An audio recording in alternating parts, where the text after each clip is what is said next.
The anger was palpable among hundreds of workers and supporters that gathered outside the Nemak aluminum plant in Windsor, Canada.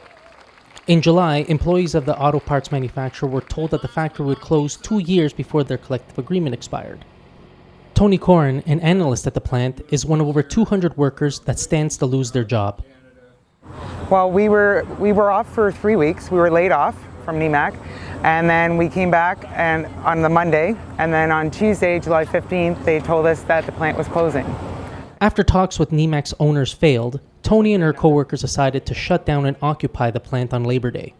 Nemak workers are unionized with Unifor, Canada's largest private sector union with over 300,000 members.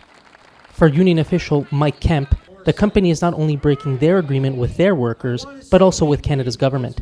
And it's not a case of them going bankrupt or not having enough money or having programs available to run.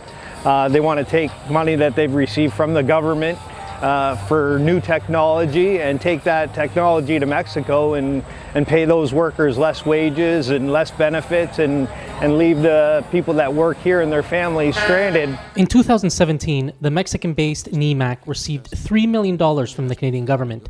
The pro-business government of Justin Trudeau touted the deal as good for the economy and Nemak's workers. And today's announcement in Nemak, the $3 million, goes towards research and development.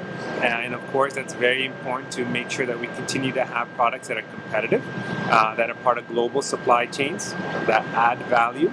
But more importantly, this investment also creates 70 new jobs over the next 5 years.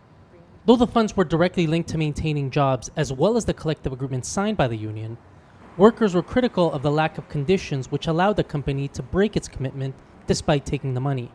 Unifor's president Jerry Diaz, who has been criticized by some for his close relationship to the Trudeau Liberals, blamed Nemak.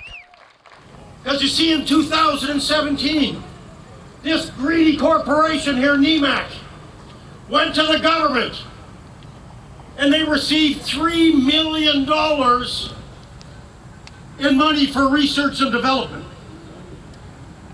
Now, if you think about it logically, you can't get $3 million for research and development to develop a product that you're going to make in Mexico. Doesn't make any sense. Since the signing of the North American Free Trade Agreement, companies searching lower wages have taken manufacturing jobs out of Canada. This has been particularly acute in the auto sector, where Canada has lost some 466,000 jobs from 2000 to 2009.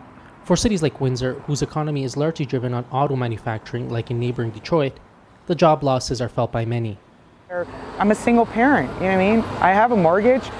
How do you expect me to keep going on? And then the jobs that are out there, there's not much left that are decent paying. They're almost like minimum wage jobs. And when everything else has gone up and how are we expecting to live? The Nemak occupation continued as Canada's federal election campaign officially started. But with no signs that the government would intervene on behalf of Nemak workers, many had vowed to stay and hoped the action would inspire other workers facing job losses. I think Unifor is going to really take on that fight and stay here as long as necessary until we can take care of all the families and the people that work here. I think we're definitely trying to set a precedent, for everyone out there, you know what I mean? The healthcare system, everybody, to say, we got to stand and put our foot down and do something, right? We can't let this keep happening. How many more jobs do you want to have cut? And how many more people do you want on the streets, right? So we're trying definitely to set a precedent and show we've had enough. Enough is enough, right? But an occupation of a factory like this is uncommon in Canada precisely because they're considered illegal by the courts. The province's Labour Relations Board ordered an end to the blockade and a resumption of production at the Nemak plant. Fines for failure to comply include a $75,000 fine directly to Unifor, along with a $10,000 fine to Local 200 for each day the occupation continued. Diaz and 3 other leaders were fined $1,000 each before an agreement to end the occupation was reached, which included negotiations and a binding arbitration if these prove unsuccessful. Nemak did not respond to requests for interviews from the Real News Network.